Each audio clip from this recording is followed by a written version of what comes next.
The past few weeks, officials in each state, commonwealth, and district, without regard to party or political preference, have certified the winning candidates. Today, a member of the Electoral College, representing the certified winner, cast their votes for President and Vice President of the United States in an act just as old as our nation itself. Once again, in America, the rule of law, our Constitution, and the will of the people prevailed. Our democracy pushed, tested, threatened, proved to be resilient, true, and strong. The Electoral College votes, which occurred today, reflect the fact that even in the face of a public health crisis unlike anything we've experienced in our lifetimes, the people voted. They voted in record numbers. More Americans voted this year than have ever voted in the history of the United States of America. Over 155 million Americans were determined to have their voices heard and their votes counted. And the start of this pandemic, this crisis, many were wondering how many Americans would actually vote at all. But those fears proved to be unfounded. We saw something very few predicted, even thought possible. The biggest voter turnout in the history of the United States of America. A number so big that this election now ranks as the clearest demonstration of the true will of the American people. One of the most amazing demonstrations of civic duty we've ever seen in our country. It should be celebrated, not attacked. More than 81 million of those votes were cast for me and Vice President-elect Harris. That, too, is a record.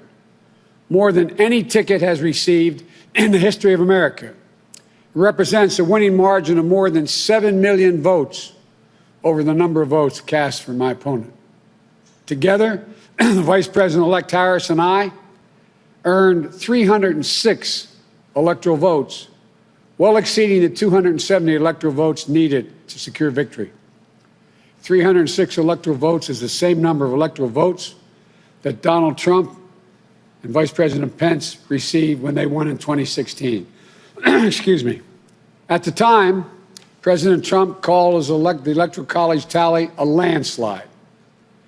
By his own standards, these numbers represented a clear victory then, and I respectfully suggest they do so now. If anyone didn't know before, they know now.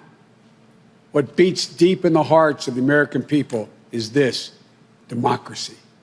The right to be heard, to have your vote counted, to choose leaders of this nation, to govern ourselves. In America, politicians don't take power. People grant power to them. The flame of democracy was lit in this nation a long time ago. And we now know nothing, not even a pandemic or an abuse of power, can extinguish that flame. And as the people kept it aflame, so too did courageous state and local officials and election workers. American democracy works because America makes it work at a local level. One of the extraordinary things we saw this year was that everyday Americans, our friends and our neighbors,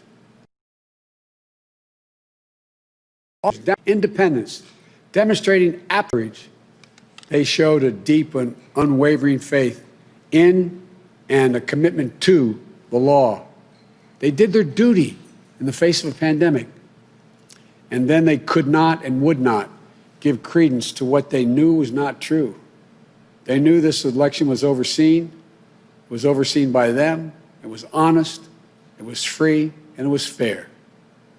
They saw it with their own eyes, and they wouldn't be bullied into saying anything different. It was truly remarkable, because so many of these patriotic Americans are subject to so much, enormous political pressure, verbal abuse, and even threats of physical violence.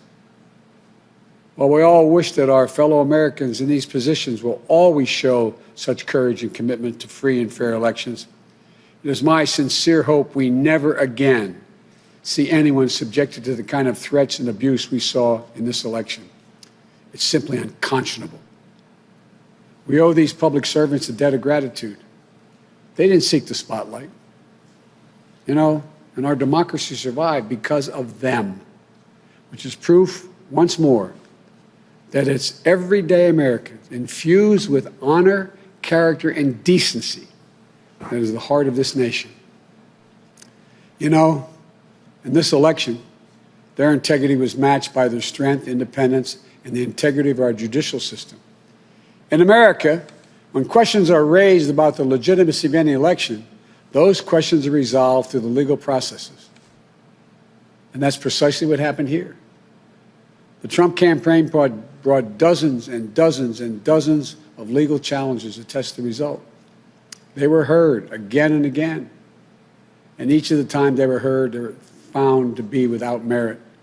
Time and again, President Trump's lawyers presented arguments to state officials, state legislatures, state and federal courts, and ultimately to the United States Supreme Court twice. They were heard by more than 80 judges across this country, and in every case, no cause or evidence was found to reverse or question or dispute the results. A few states went for recounts. All the counts were confirmed.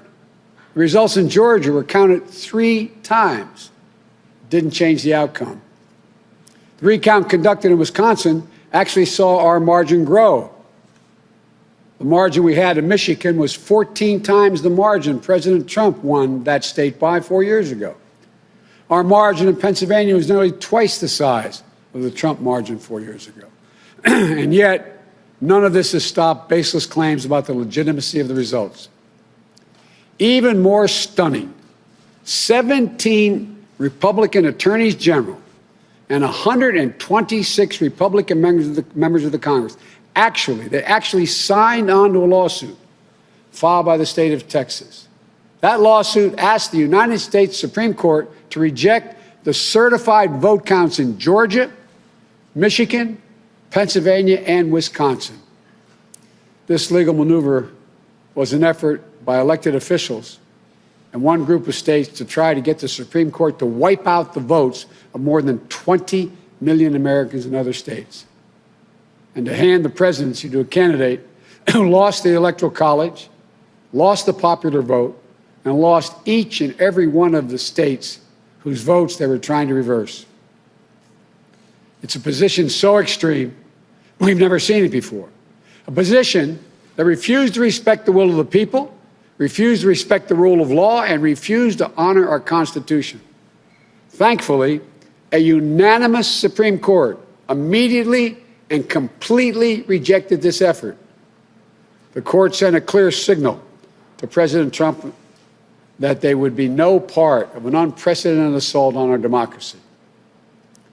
Every single avenue was made available to President Trump to contest the results.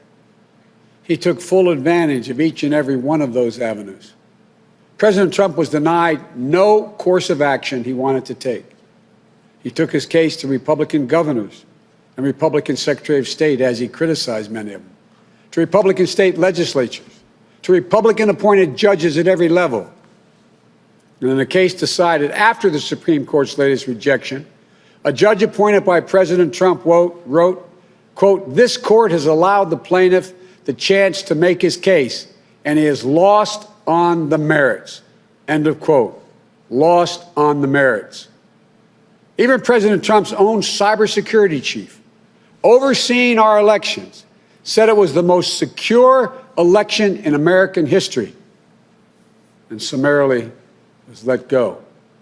Let me say it again. His own cybersecurity chief, overseeing this election, said it was the most secure in American history. You know, respecting the will of the people is at the heart of our democracy, even when we find those results hard to accept. But that's the obligation of those who have taken on a sworn duty to uphold the Constitution. 4 years ago, when I was a sitting vice president of the United States, it was my responsibility to announce the tally of the Electoral College votes in the joint session of Congress that voted to elect Donald Trump. I did my job. And I'm pleased, but not surprised, by the number of my former Republican colleagues in the Senate who have acknowledged already the results of the Electoral College. I thank them, and I'm convinced we can work together for the good of the nation. on many subjects. That's the duty owed to the people, to our Constitution, to our history. You know, in this battle for the soul of America, democracy prevailed. We, the people, voted. Faith in our institutions held. The integrity of our elections remains intact. And now it's time to turn the page, as we've done throughout our history, to unite, to heal. As I said in this campaign, I will be president for all Americans. I'll work just as hard for those of you who didn't vote for me as I will for those who did. There's urgent work in front of us. Getting this pandemic under control and getting the nation vaccinated against this virus. Delivering immediate economic help so badly needed by so many Americans who are hurting today. And then building our economy back better than it ever was. In doing so, we need to work together to give each other a chance to lower the temperature. And most of all, we need to stand in solidarity as fellow Americans, to see each other, our pains, our struggles, our hopes, and our dreams. We're a great nation. We're good people. We may come from different places, hold different beliefs, but we share in common a love for this country, a belief in its limitless possibilities. For we, the United States of America, has always set the example for the world for a peaceful transition of power. We'll do so again. I know the task before us won't be easy. It's tempered by the pain so many of us are feeling. Today, our nation passed a grim milestone, 300,000 deaths due to this COVID virus. My heart goes out to each of you in this dark winter of the pandemic, about to spend the holidays and the new year with a black hole in your hearts, without the ones you loved at your side. My heart goes out to all of you who have fallen in hard times through no fault of your own, unable to sleep at night, staring at the ceiling, and weighed down by the worry of what tomorrow will bring for you, and equally important for your family. But we've faced difficult times before in our history. I know we'll get through this one, but together. That's how we get through it, together. So as we start the hard work to be done, may this moment give us the strength to rebuild this house of ours upon a rock that can never be washed away. As in the prayer of St. Francis, for where there is discord, union. Where there is doubt, faith. Where there is darkness, light. This is who we are as a nation. This is the America we love. And that is the America we're going to be. So thank you all. May God bless you. And may God protect our troops and all those who stand watch over our democracy. Thank you.